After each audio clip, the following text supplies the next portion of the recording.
ರಾಜ್ಯದಲ್ಲಿ D K Shivakumar ಅವರ ನೇತೃತ್ವದಲ್ಲಿ ಹೊಸ ಸಚಿವ ಸಂಪುಟ ಕೂಡ ಈಗಾಗಲೇ ಆಗಿರ್ತಕ್ಕಂಥದ್ದು. ಈ ಬಗ್ಗೆ ಒಂದೊಂದು ಜೊತೆ ಮಾತಾಡಲಿಕ್ಕೆ ಸ್ಪೀಕರ್ ಆಗಿರ್ತಕ್ಕಂಥ ರುದ್ರಪ್ಪ ಲಮಾಣಿ ಸಾಹೇಬ್ರಿದ್ದಾರೆ, ಅವರನ್ನು ಕೂಡ ನಾನು ಮಾತಾಡಿಸ್ತಾ ಹೋಗ್ತೇನೆ. ಸರ್, ಒಂದು ಮಾತಿತ್ತು, ಸ್ಪೀಕರ್ ಆದವರು ಮಿನಿಸ್ಟರ್ ಆಗಿದ್ದಾರೆ ಅನ್ನೋ ಮಾತಿದೆ ಸರ್. ಈಗ ಯು ಟಿ ಖಾದರ್ ಕೂಡ ಸ್ಪೀಕರ್ ಆಗಿದ್ದರು, ಮಿನಿಸ್ಟರ್ ಆಗಿದ್ದಾರೆ.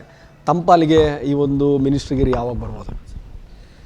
ಈಗ ಒಂದನೇ ಹಂತದಲ್ಲಿ ನಾನು ಮಂತ್ರಿ ಆಗ್ತೇನೆ ಅಂತ ಭರವಸೆ ಇತ್ತು. ಮೊನ್ನೆ ಸ್ಪೀಕರ್ ಅವರು ಇಲ್ಲ ನೀವೇ ಮಂತ್ರಿ ಆಗ್ತೀರಿ ಅಂತ ನನಗೂ ಫೋನ್ ಮಾಡಿ ಹೇಳಿದರು.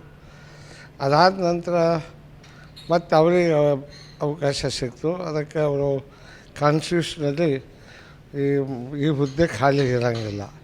ಆದ್ದರಿಂದ ಈಗ ಅವರು ಆ ಸ್ಥಾನಕ್ಕೆ ರಾಜೀನಾಮೆ ಕೊಟ್ಟಿದ್ದರಿಂದ ನಾನು ಇನ್ಚಾರ್ಜು ಈಗ ಜವಾಬ್ದಾರಿಯನ್ನು ತೊಗೊಂಡಿದ್ದೇನೆ. ಮುಂದಿನ ಹಂತದ ಸಚಿವ ಸಂಪುಟದಲ್ಲಿ ನಾನು ಮಂತ್ರಿ ಆಗ್ತೇನೆ ಅನ್ನೋ ಭರವಸೆ, ವಿಶ್ವಾಸ ಇದೆ. ಹೈಕಮಾಂಡ್ ಬಗ್ಗೆ ಈ ಜೊತೆ ಮಾತುಕತೆ ಆಗಿದೆಯಾ ಸರ್? ಇದು ಯಾಕಂದರೆ ನೆಕ್ಸ್ಟ್ ಟರ್ಮಲ್ಲಿ ತಮ್ಮ ಈ ಒಂದು ಬಂಜಾರ ಸಮುದಾಯವನ್ನು ನೋಡ್ತಕ್ಕಂಥ ಸಂದರ್ಭದಲ್ಲಿ ಬಂಜಾರ ಸಮುದಾಯದಲ್ಲಿ ಏಕೈಕ ನಾಯಕರಾಗಿರ್ತಕ್ಕಂಥವ್ರು ಮತ್ತು ಹಿರಿಯರಾಗಿರ್ತಕ್ಕಂಥವ್ರು. ಹೀಗಾಗಿ ಹೈಕಮಾಂಡ್ ಮತ್ತೊಂದು ಸಾರಿ ತಮ್ಮನ್ನು ಕೈ ಹಿಡಿಯುತ್ತೆ ಅನ್ನೋ ವಿಶ್ವಾಸ ಇದೆಯಾ ಸರ್? ಖಂಡಿತವಾಗಿ ನಾನು 2016ರಲ್ಲಿ ಮಂತ್ರಿಗಿರಿ ಕೇಳಿರಲಿಲ್ಲ. ಸನ್ಮಾನ್ಯ ಸಿದ್ದರಾಮಯ್ಯನವರು ಆಗಿನ ಮುಖ್ಯಮಂತ್ರಿ ಆಗಿದ್ದರು. ನಾನು ಕೇಳಿದೆ, ನಾನು ಯಾವತ್ತೂ ಮಂತ್ರಿಗಿರಿ ಬಗ್ಗೆನೂ ಮಾತಾಡಿದ್ದಿಲ್ಲ. ಆವಾಗ ನನಗೆ ಮಂತ್ರಿ ಮಾಡಿದರು. ಎರಡನೇ ಸಲ ನಾನು ಶಾಸಕನಾದಾಗ ನಮ್ಮ ಸಮುದಾಯದಿಂದ 5 ಜನ ಸೀಟ್ ಕೊಟ್ಟಿದ್ದರು. ಅದರಲ್ಲಿ 4 ಜನ ಪರಾಭವಗೊಂಡು ನಾನು ಒಬ್ಬನೇ ಏಕೈಕ ಶಾಸಕನಾಗಿ ಆಯ್ಕೆ ಆಗಿದ್ದೆ.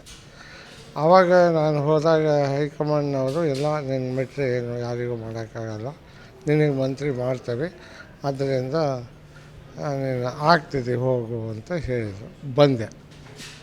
ಬಂದ ನಂತರ ಕಾರಣಾಂತರದಿಂದ ನನಗೆ ಮಂತ್ರಿ ಮಾಡಲಿಕ್ಕೆ ಆಗಲಿಲ್ಲ.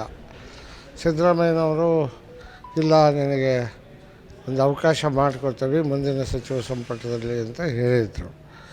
ಮುಂದೆ ಸ್ವಲ್ಪ ದಿವಸ ಹೋದ ನಂತರ ಡೆಪ್ಟಿ ಸ್ಪೀಕರ್ ಆಗಬೇಕು ಅಂತೇಳಿ ಈಗಿನ ಮುಖ್ಯಮಂತ್ರಿಗಳಾದಂಥ ಡಿ ಕೆ ಶಿವಕುಮಾರ್ ಅವರು ನನ್ನ ಹತ್ರ ಬಂದು ನನ್ನ ಚೇರ್ನಲ್ಲಿ ಕುಂತು ನೀನು ಡೆಪ್ಟಿ ಸ್ಪೀಕರ್ ಆಗಬೇಕು ಅಂತ ಹೇಳಿದರು. ನಾನು ಒಲ್ಲೆ ಅಂತ ಹೇಳಿದೆ. ಅದಕ್ಕೆ ಅವರು ಹೋಗಿ ಸುರ್ಜೇವಾಲಾ ಅವರಿಗೆ ಹೇಳಿದರು. ಸುರ್ಜೇವಾಲರು ನನಗೆ ಫೋನ್ ಮಾಡಿದರು. ನಾನು ತೊಗೊಂಡಿರಲಿಲ್ಲ ಫೋನು, ಬೇಕಂತ ಅಲ್ಲ, ಆದರೆ ಯಾವುದೇ ಕಾರಣದಿಂದ ಫೋನ್ ನೋಡಿದ್ದಿಲ್ಲ. ತದನಂತರ ಮುಖ್ಯಮಂತ್ರಿಗಳಿಗೆ ಫೋನ್ ಮಾಡಿ ಮುಖ್ಯಮಂತ್ರಿಗಳು ನನಗೆ ಫೋನ್ ಮಾಡಿ ಅಲ್ಲಿ ಮನೆಗೆ ಬಾ ಅಂದರು. ಮನೆಗೆ ಹೋದೆ.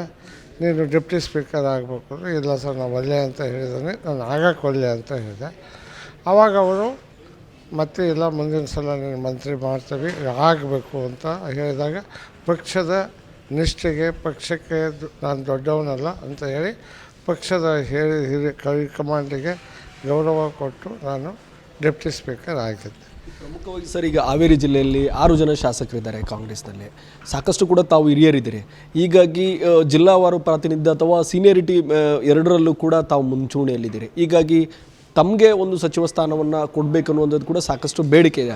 ಈ ಮಧ್ಯೆ ಸೀನಿಯರ್ ಮತ್ತು ಜೂನಿಯರ್ ಅನ್ನುವಂಥ ಕ್ಯಾಟಗರಿಯನ್ನು ಕೂಡ ಮಾಡಿದ್ದಾರೆ. ಈ ಬಾರಿ ಕಿರಿಯ ಶಾಸಕರನ್ನು ಕೂಡ ಸಚಿವ ಸಂಪುಟಕ್ಕೆ ತೆಗೆದುಕೊಂಡ್ರೆ ಅವರ ಒಂದು ಮಾರ್ಗದರ್ಶನ ಆಗಿರ್ಬೋದು, ಅವರ ಒಂದು ಕಾರ್ಯವೈಖರಿ ಕೂಡ ಸರ್ಕಾರಕ್ಕೆ ಭಾಳಷ್ಟು ಹೆಚ್ಚಿನ ಒತ್ತನ್ನು ಕೊಡ್ತದೆ ಅನ್ನೋ ಮಾತುಗಳು ಕೂಡ ಇದೆ ಸರ್. ಈ ಸೀನಿಯರು ಮತ್ತು ಜೂನಿಯರ್ ಮಧ್ಯೆ ಇರ್ತಕ್ಕಂಥ ಈ ಒಂದು ವಿಚಾರವನ್ನು ಸೀನಿಯರು ಜೂನಿಯರು ಅಂತ ಅಲ್ಲ, ಹೈಕಮಾಂಡಿನ ತೀರ್ಮಾನವೇ ಅಂತಿಮ. ಕಾಂಗ್ರೆಸ್ನಲ್ಲಿ ಹೈಕಮಾಂಡ್ ಯಾವಾಗ ತೀರ್ಮಾನ ತೊಗೊತೈತಿ ಅವ್ರದ್ದೇ ಅಂತಿಮ. ಹಾಗಾಗಿ ನಾನು ಅವ್ರು ಯಾರಿಗೂ ಕೊಡಬೇಡ್ರಿ ಮಾಡಬೇಡ್ರಿ ಅಂತ ನಾನು ಕೇಳ್ತಾ ಇಲ್ಲ. ನಾನು ಜಿಲ್ಲೆಗೆ ಬಂದು ನನಗೆ ಕೊಡ್ರಿ ಅಂತಲೂ ಕೇಳ್ತಾ ಇಲ್ಲ. ನಮ್ಮ ಸಮುದಾಯ ಯಾವತ್ತು ಸ್ವಾತಂತ್ರ್ಯ ಬಂದು ಕ್ಯಾಬಿನೆಟ್ ರಚನೆ ಆಗಿದೆಯೋ ಅಲ್ಲಿಂದ ಇಲ್ಲಿಯವರೆಗೂ ಎಲ್ಲ BJP-ಅವರಾಗಿರ್ಬೋದು, JDS-ನವರಾಗಿರ್ಬೋದು, ಕಾಂಗ್ರೆಸ್ನವರು ಎಲ್ಲ ಹಂತದಲ್ಲಿ ಅವರಿಗೆ ಕ್ಯಾಬಿನೆಟ್ ಸ್ಥಾನಮಾನವನ್ನು ಕೊಟ್ಟಿದ್ದಾರೆ, ಮಂತ್ರಿ ಮಾಡಿದ್ದಾರೆ. ಆದರೆ ನನಗೆ ಈ ಸರಿ ಮಾತ್ರ ಸಿದ್ದರಾಮಯ್ಯನವರು ಸಾಮಾಜಿಕ ಪರಿವರ್ತನೆ ಹರಿಕಾರರು, ಅವ್ರ ಕಾಲದಲ್ಲಿ ನಮಗೆ ಕೊಡಲಿಲ್ಲ ಅನ್ನೋದು ನಮ್ಮ ಸಮುದಾಯಕ್ಕೆ ಬೇಸರ ಇದೆ. ಆದ್ದರಿಂದ ಸಮುದಾಯದ ಪರವಾಗಿ ಎಲ್ಲರೂ ಏನು ಕೇಳ್ತಾರೆ ಅಂದರೆ ನಮ್ಮ ಸಮುದಾಯಕ್ಕೆ ಕ್ಯಾಬಿನೆಟ್ನಲ್ಲಿ ಪ್ರಾತಿನಿಧ್ಯತೆ ಕೊಡಬೇಕು ಅನ್ನೋ ಬೇಡಿಕೆ ಎಲ್ಲ ತಾಂಡಗಳಲ್ಲಿ ಎಲ್ಲ ಸಮುದಾಯದ ಸಂಘ ಸಂಸ್ಥೆಗಳ ಅಭಿಪ್ರಾಯವಾಗಿದೆ. ಆದ್ದರಿಂದ ಮುಂದಿನ ದಿನಗಳಲ್ಲಿ ಕಾಂಗ್ರೆಸ್ ಪಕ್ಷಕ್ಕೆ ಹೆಚ್ಚು ಜನ ನಮ್ಮನ್ನು ಬೆಂಬಲಿಸಬೇಕು. ಆದ್ದರಿಂದ ನಮಗೂ ಒಂದು ಅವಕಾಶ ಕೊಡಿ ಅನ್ನುವ ಬೇಡಿಕೆ ನಮ್ಮ ಸಮುದಾಯ ಮತ್ತು ನಂದು ಆಗಿದೆ. ಆದ್ದರಿಂದ ಈ ಸಾರಿ ಮಂತ್ರಿ ಸ್ಥಾನ ಕೊಡಬೇಕು ಅಂತ ನಾವು ಕೇಳ್ತಾ ಇದ್ದೀವಿ. ಪ್ರಮುಖವಾಗಿ ಸರ್ ಒಂದು ಸ್ಪಷ್ಟೀಕರಣ ಅಂತ ಹೇಳಿದ್ರೆ, ನೀವು ಪ್ರಮಾಣ ವಚನ ಸ್ವೀಕಾರ ಕಾರ್ಯಕ್ರಮದಲ್ಲಿ ಕೂಡ ತಾವು ಭಾಗಿಯಾಗಿದ್ರಿ. ಅಂಥ ಸಂದರ್ಭದಲ್ಲಿ ಒಂದು ಫೋಟೋ ಸೆಷನ್ ಸಂದರ್ಭದಲ್ಲಿ DK ಶಿವಕುಮಾರ್ ಅವರು ಅವರ ಫ್ಯಾಮಿಲಿಯವರು ಕೂಡ ನಿಂತ್ಕೊಂಡಂಥ ಸಂದರ್ಭದಲ್ಲಿ ಮುಂದೆ ಬನ್ನಿ ಅನ್ನೋ ವಿಚಾರದಲ್ಲಿ ತಮ್ಮನ್ನು ಹಿಂದೆ ತಳ್ಳಿದ್ರು ಅನ್ನೋಂಥದ್ದು ಒಂದು ಸೋಷಿಯಲ್ ಮೀಡಿಯಾದಲ್ಲಿ ಕೂಡ ಈ ಒಂದು ವಿಡಿಯೋ ವೈರಲ್ ಆಗ್ತಾ ಇದೆ.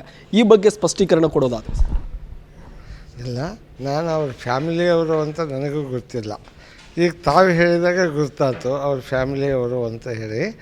ನಾನು ರಾಹುಲ್ ಗಾಂಧಿ ಜೊತೆಗೆ ಹೋಗಬೇಕು ಅಂತ ಹೋಗಿದ್ದೆ. ರಾಹುಲ್ ಗಾಂಧಿ ನಿಂತಿದ್ದರು, ಅವ್ರ ಜೊತೆಗೆ ನಾನು ಇದ್ದೆ. ಅವರು ಫ್ಯಾಮಿಲಿ ಫೋಟೋ ಅಂತ ನನಗೆ ಗೊತ್ತಿಲ್ಲ. ಈಗ ನೀವು ಹೇಳಿದ್ರಿಂದ ನನಗೆ ಈಗ ಗೊತ್ತಾಯಿತು. ಅದರಿಂದ ಅವ್ರ ಫ್ಯಾಮಿಲಿ ಫೋಟೋ ತೆಗಿಬೇಕು ಅಂತ ಕರೆದಿರ್ಬೇಕು ಅಷ್ಟೇ. ಅದೇ ಎಲ್ಲೋ ಒಂದು ಕಡೆ ಇದನ್ನು ವೈರಲ್ ಮಾಡ್ತಾ ಇದ್ದಾರೆ ಸರ್, ಅಂದರೆ ಹಿರಿಯರನ್ನು ಹಿಂದೆ ತಳ್ಳಿದ್ರು ಅನ್ನೋ ರೀತಿಯಲ್ಲಿ ವೈರಲ್ ಮಾಡ್ತಾರೆ. ಖಂಡಿತವಾಗಿ ಅದೇನು ಇದು ಇಲ್ಲ.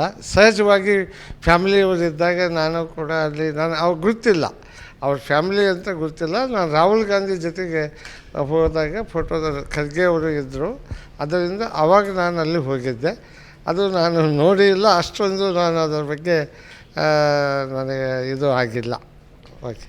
ಓಕೆ, ಇದಿಷ್ಟು ಸ್ಪೀಕರ್ ಆಗಿರ್ತಕ್ಕಂಥ ರುದ್ರಪ್ಪ ಲಮಾಣಿಯವರ ಮಾತಾಗಿರ್ತಕ್ಕಂಥದ್ದು. ಹಾವೇರಿಯಿಂದ ನಾಗರಾಜ್ ಮಾಕಾಪುರ್, ನ್ಯೂಸ್ 18 ಕನ್ನಡ.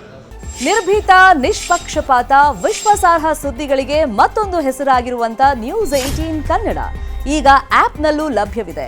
ದಯವಿಟ್ಟು ಇಲ್ಲಿರುವಂತ QR ಕೋಡ್ ಸ್ಕ್ಯಾನ್ ಮಾಡಿಕೊಂಡು ಆಪ್ ಡೌನ್ಲೋಡ್ ಮಾಡೋದಕ್ಕೆ ಮರಿಬೇಡಿ.